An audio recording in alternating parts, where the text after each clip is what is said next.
السلام عليكم أصحابتا سو دوادا ما انتو حادي وضع ألابتان وقتما أدو ونفسن ما شاء الله تبارك الله وحاواي حبة رشاد دواها حبة رشاد إن شاء الله يوحاسكو برسل دونا لو حبتون نحقاش برسل دونا قاندو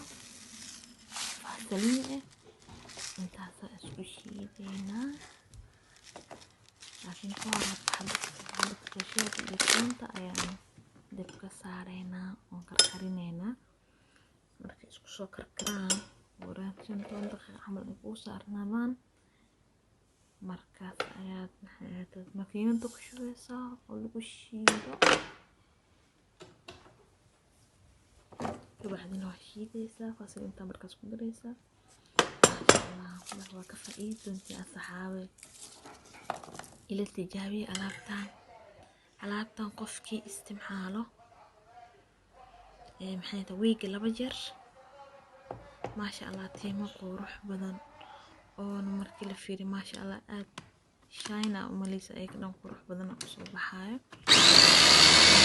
quruxna qaadana jilee xabashad timaha wajigta maxaa kale inta qofkii oo rabo timaha inay u baxaan oo maxay rabo in timihiisa dhaqso u baxaano laba maalin kadib ayaa marinaysaa adiga 3 mar camal ka sameysaa maalin kadib laba maalin kadib ayaa marinaysaa alaabta insha Allah